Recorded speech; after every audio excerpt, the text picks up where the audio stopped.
Good morning. Thank you all for joining us today. On Wednesday evening, December 21st, 2022, the Reynolds family was enjoying a special night out just before the holidays. And unfortunately on that night, 62-year-old Charles Joseph Reynolds was shot and killed in a stairwell of the Wayne Avenue garage in Silver Spring. This remains an unsolved homicide investigation that we have been actively working. Montgomery County Major Crimes Detectives have done an extraordinary job of trying to discover information that will help them to solve this case. And as much as they have put in many hours of trying to conduct this investigation and come up with leads to help solve this particular homicide, they have not been successful. So therefore today we are asking for the public's help. If anyone in the public was there in the Silver Spring community downtown around the Wayne Avenue garage, George Avenue, Ellsworth Street, we are calling on them to come forward with information. Any information you may have, no matter how small you think it may be, it could be helpful. Following the death of Mr. Reynolds, Commander Dave McBain of the 3rd District Station and Captain Dave Reed of the 3rd District Station increased police presence in the downtown Silver Spring community. As a result of that increased police presence, we had more police officers that were actively walking in the downtown community in the central business district. We have also placed several portable surveillance cameras in the high traffic areas of downtown Silver Spring, and we're moving towards improving cameras in the garages of our that are owned by the county in the downtown area, working with the Department of Transportation for Montgomery County. To this point, since then, there have been no similar violent incidents in this garage. And we want to make sure that everyone is aware that we have been paying very close attention. We had officers actually also patrolling the garages, but we have had nothing similar of any violent nature, again, in this particular garage. And I want to assure the family of Mr. Reynolds that we will continue to investigate his murder, until suspects have been identified and apprehended and prosecuted by our state's attorney's office. The one thing we do not ever give up on is any murder investigation. We will investigate this until we find out who did this. So at this time, I'm going to turn it over to Captain Gagan.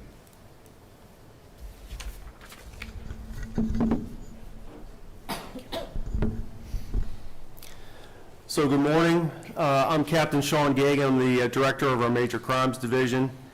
Over the last several months, Major Crimes Detectives have conducted numerous interviews of people that were either in the parking garage or who were in the downtown Silver Spring area on the night of December 21st. The detectives have conducted numerous canvasses of retail establishments and surrounding locations around the Wayne Avenue parking garage in an effort to try to identify any potential witnesses that may have seen something on the night of December 21st around the time of this homicide. The investigators continue to review video from both the parking garage and from other locations surrounding the Wayne Avenue, Fenton Street area. There also have been done, have reviewed numerous pieces of data that have been gathered from the parking garage. Once again, trying to identify any potential people that were inside the garage utilizing the parking facility on the night of Mr. Reynolds' homicide. So the Wayne Avenue parking garage on the night of December 21st was extremely busy on that particular evening. There were a lot of people that were coming and going throughout the evening. There were a number of people that we have been able to view on video the night prior to the homicide, and then immediately thereafterwards.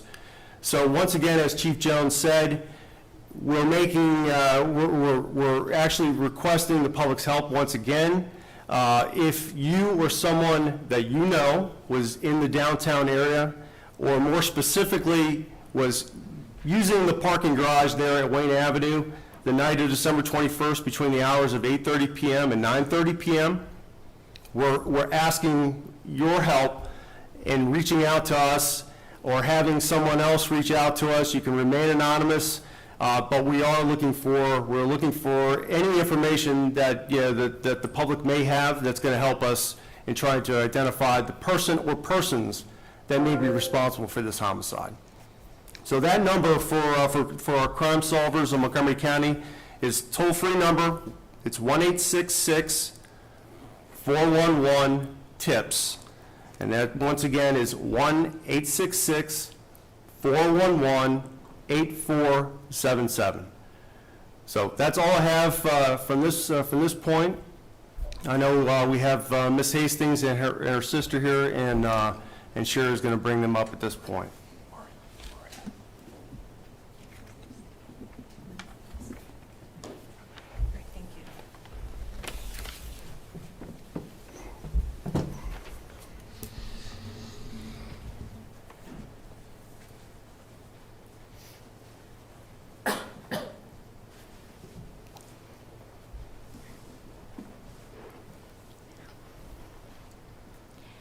My name is Karis Hastings, and I just want to echo what the captain and the chief have said and just ask anyone that might have seen anything the night of Wednesday, December 21st, and in the vicinity of the Wayne Avenue parking garage to come forward.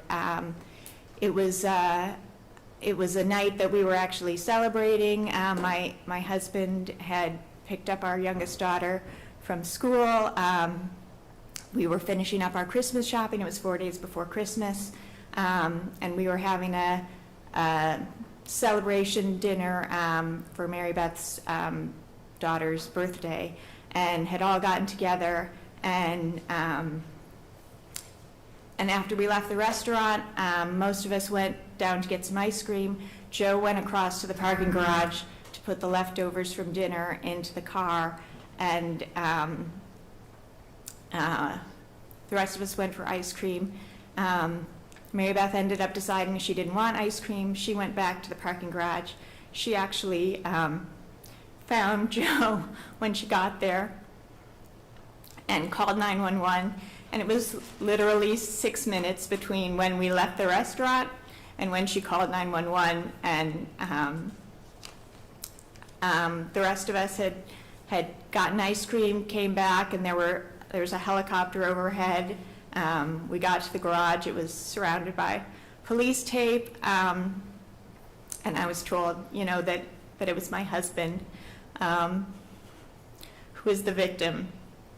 So we literally, in a 6-minute time frame, went from celebrating and being together, getting ready for Christmas, to then just the unimaginable that he had been shot, that they were trying to revive him, and then they were unable to. And so then, instead of getting ready for Christmas, we were talking to the police and calling funeral homes.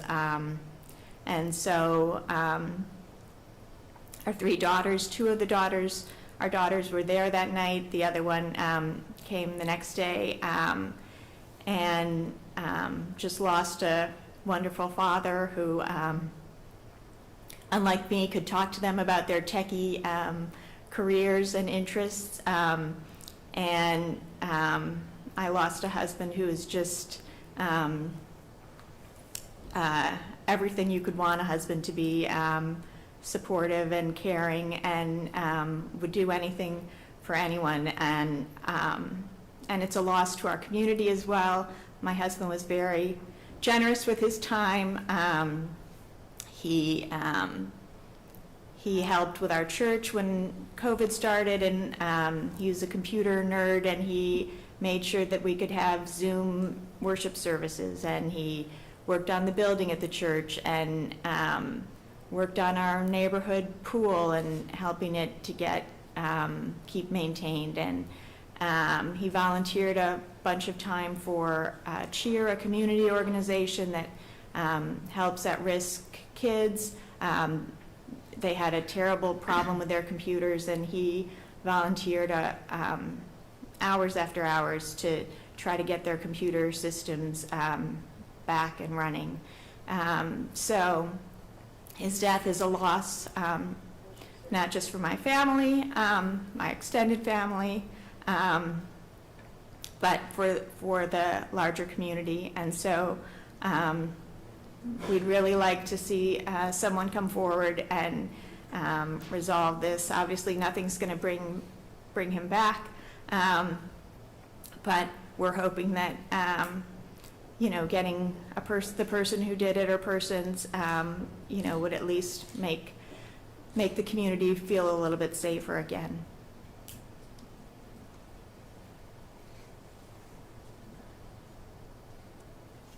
So we're going to open the floor for questions. We can start with Ms. Hastings, and then we can bring back Chief Jones and Captain Gagan, and the investigators are here as well if you would like to ask questions with them. Ms. Hastings, is there a particular memory of your husband that you cherish and that gives you strength? There are so many. I just, every time I go walk the dog and I think about how we'd walk the dog together. We used to play pickleball almost every day when the weather was nice. Just go to our neighborhood pool and play pickleball. He would drive me to my doctor's appointments, not because I needed, somebody to drive, but just because he knew it would make it easier for me. Tomorrow I have to go to the doctor and I'll have to drive myself. But he was just the most loving person, and just every day in, it's the little things that I really miss, but make me remember him.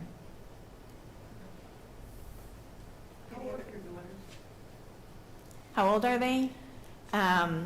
The oldest is 29, the middle one is 24, and the youngest is 21. Stephanie?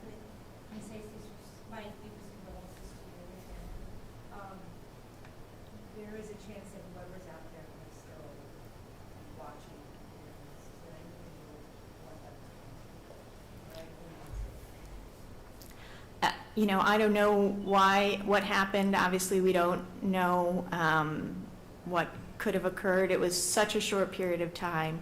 And I just, I hope that whoever did it, is sorry about what happened, maybe didn't mean for it to happen. And again, I would just want that person to never do it again and never have another family go through what my family has gone through. Over here, I'm Megan Flowery with WTOP. I'm so sorry for happening. How has this changed? Because you guys are so involved in your community. You were out in Silver Spring, and I'm assuming that's not the first time you were out in Silver Spring. How has that changed your relationship with Silver Spring and your neighborhood? We certainly, it never had occurred to us to feel unsafe in downtown Silver Spring before. We've been going there all of my kids' lives. You know, we never thought anything of, you know, dropping kids off to go to a movie theater there, you know, or the Pottery Place, or, you know, meet friends for shopping or a restaurant. And so it's been really hard to go back. You know, I'm trying to get to a place where I can feel comfortable. You know, and again, the whole community, I think, is really feeling that too, that just someplace that they took for granted was sort of a safe spot, doesn't feel that way anymore. But if I can just add, you know, you know, gun violence in this country has made every place unsafe, and Silver Spring is not a unique place. It's not a uniquely dangerous place. This was a once in a, it was a fluke occurrence, and so we can't say that Silver Spring is now, you know, dangerous and people shouldn't go out there anymore. What we really need to do is address, you know, the fact that people have guns that should not have guns, and are taking actions to take lives when they absolutely should not have that power. I'm Brad Jones. Does the not knowing make it worse?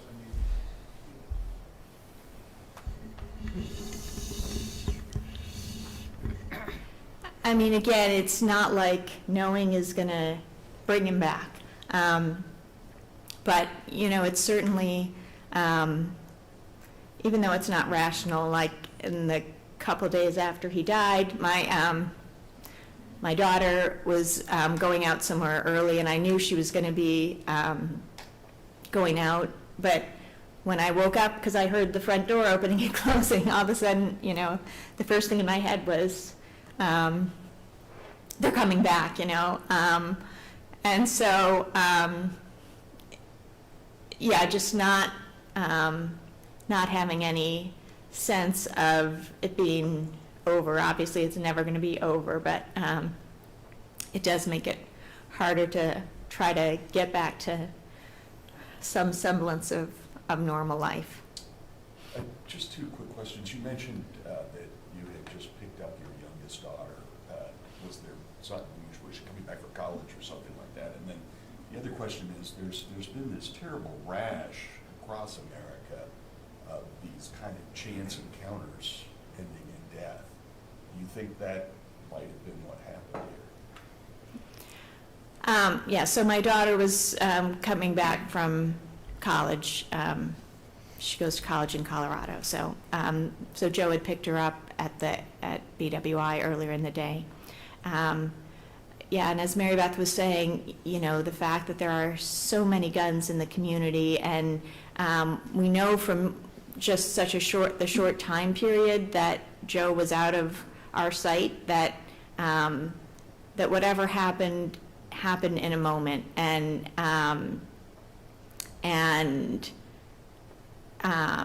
you know, so it's just an atmosphere where again, people are carrying guns around that they don't need to be and they shouldn't be, and in an instant something like this happens and is so destructive to you know, tragic for the family, but the larger community. Stephanie, last question. I understand the family wanted privacy afterwards, definitely. What did it take for you to get here? I was definitely reluctant to do it. My daughters were actually saying, "Oh, no one's going to see the news." Their generation doesn't watch the evening news, but you know, I just speaking to folks in law enforcement or with connections to law enforcement, just said, you know, what's the downside risk is, you know, you don't get anything new, and the chance that you get someone, you know that obviously there are people out there that know what happened, and it's worth the chance to try to have somebody come forward. So, yeah, definitely not an easy decision to make to be more public about it, but if there's a chance it'll help take a gun off the street, I'm willing to do it. Okay, thank you.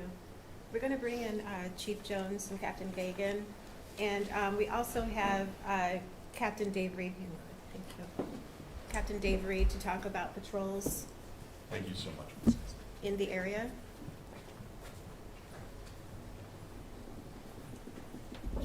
If you want to stay here.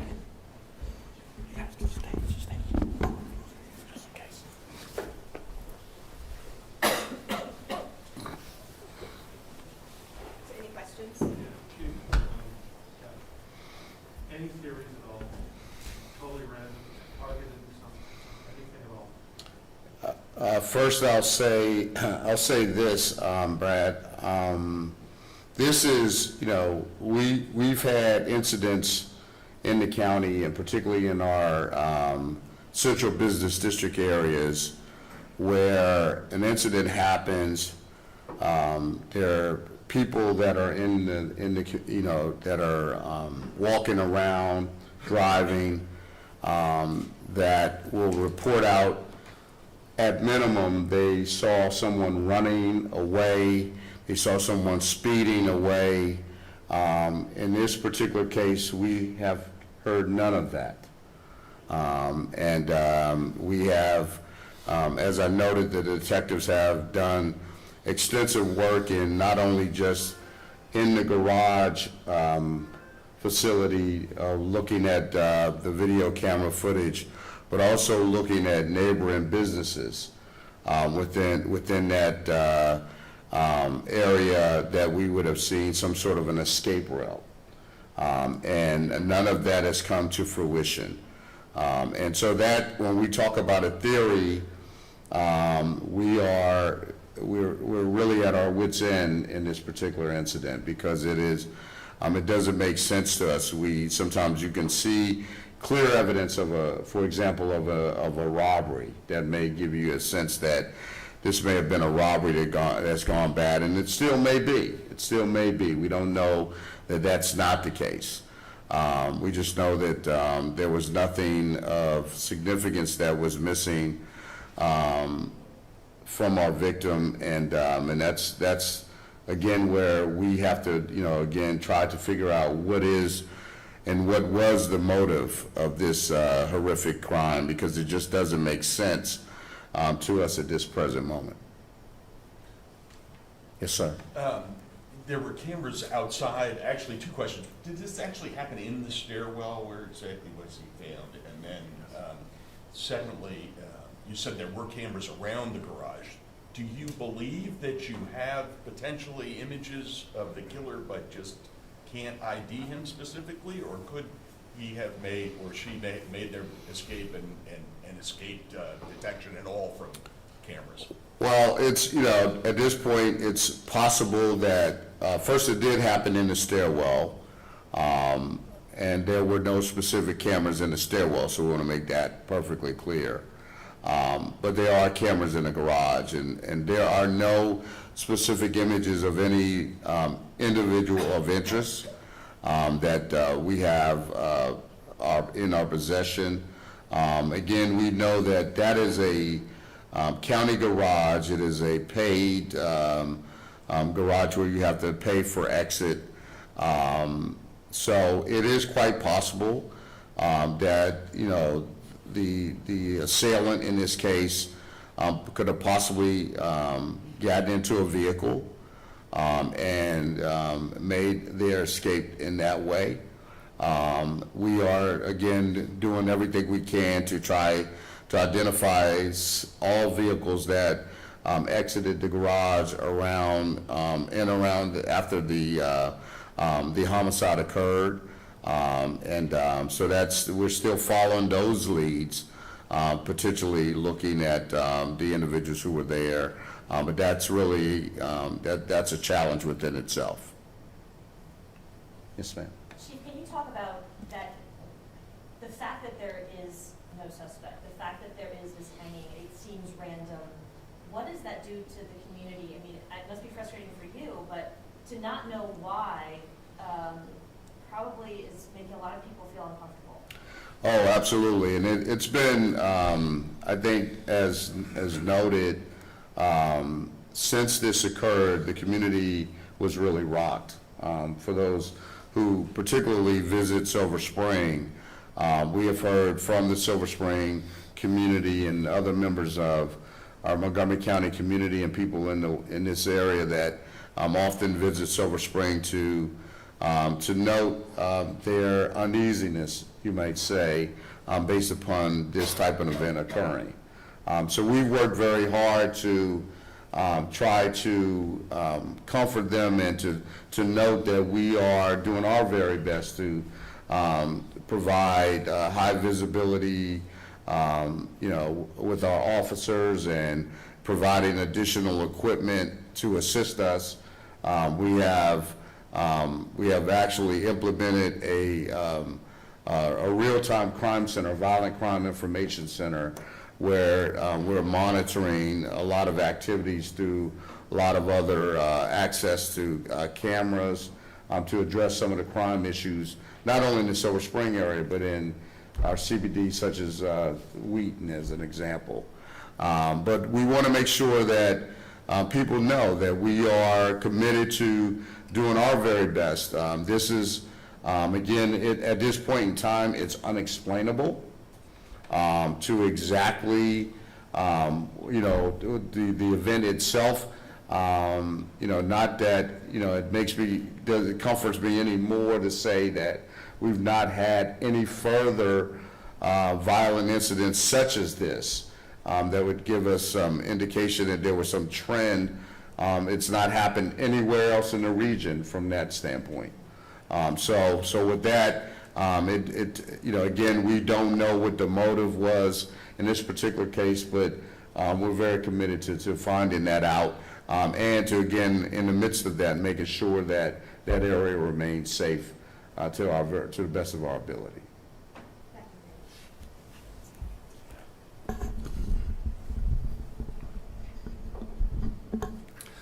Good morning, everybody. I'm Captain Reed.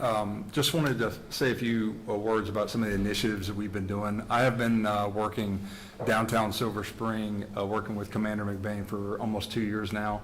I'm extremely proud of our partnerships that we have with both our elected and government officials, along with the Chamber of Commerce. Since that incident, we have stepped up foot patrols. We're kind of going back to old school, 7 days a week, 10 hours a day. We have officers on foot patrols, walking to parking garages, walking into businesses, just saying hi to people.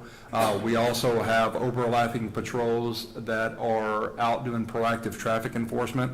I can tell you right now, I think I probably speak for every executive. We're extremely proud of the efforts that our officers are doing on the street.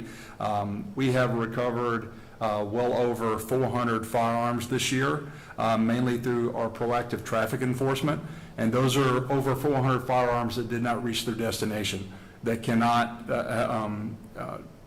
demoralize a family like where we're here today. We're working with our chamber through new initiatives that we will soon be announcing. We're upping our camera program, working with traffic. We continue to have a great working relationship with the Maryland State Police, Metro Transit Police, Park Police come in to help us out doing patrols. We bring in the State Police Spider Team to work downtown Silver Spring. So when I say that we are bringing everything we can, even other districts and other district commanders are allowing us bodies so that we can supplement our officers that are on the streets. So the officers are putting in the work. They're putting in long hours. I can tell you, ever since this happened, I stayed up several nights trying to brainstorm ways that we can make sure that this never happens again, that another family does not go through this again. So we will continue our efforts. We're keeping our foot on the gas to try to make sure Silver Spring is safe and people know that they can come in and enjoy downtown Silver Spring and know that we're going to be out there. And this also goes hand in hand with our county executive, working on new legislation for nightlife activity. So we have a lot of things going on, a lot of things we're excited about, and hopefully we can get some W's in the win column soon. Right. Stephanie? It's actually a question for the chief, going down to how the public can help. Is it known at this point what type of firearm was used, and could anyone in the garage be hurt?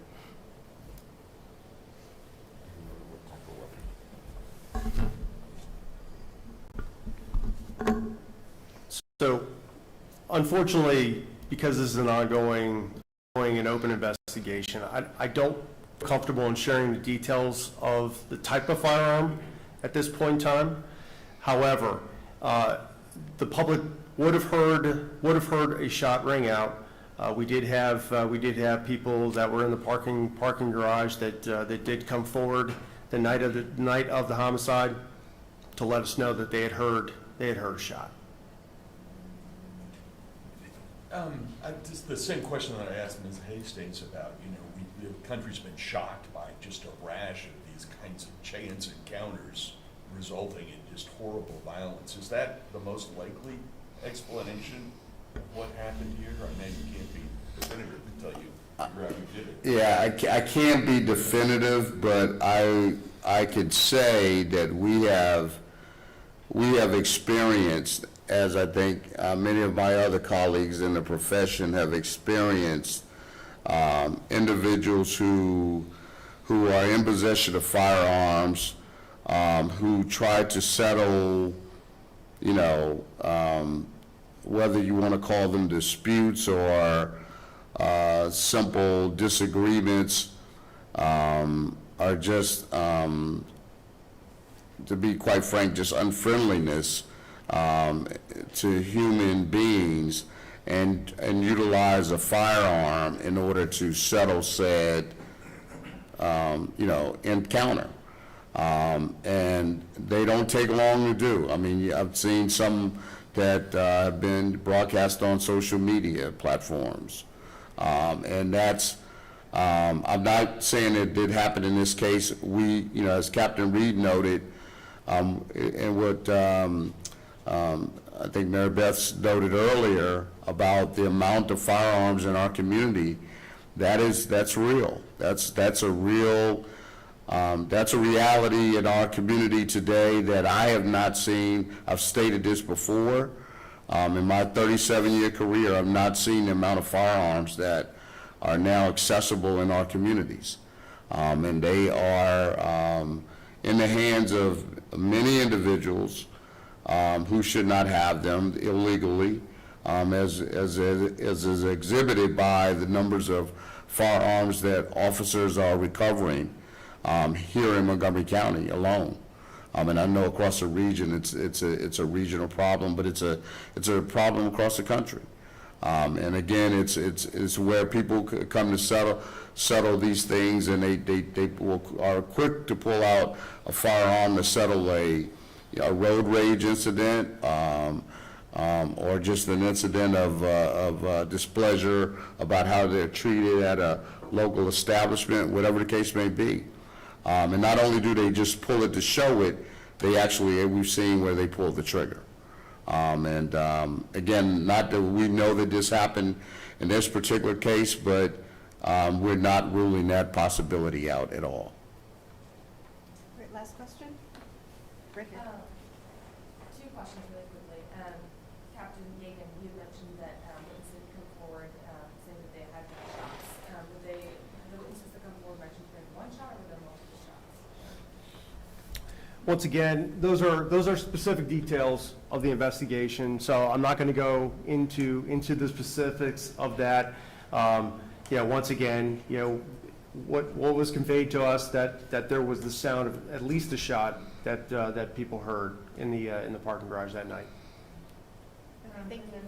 Go ahead. Sorry. Should- Chief yeah. Jones? Yes. You had mentioned that there have been no other serious occurrences in that parking garage. Have there been other serious acts of violence in other county-owned parking garages since then in downtown Silver Spring? No. Again, we've had, they're not in the parking garages themselves. We've not had violent incidents such as something as this. in downtown Silver Spring? The answer is no. Thank you all for your time. Thank you all for being here. Thank you.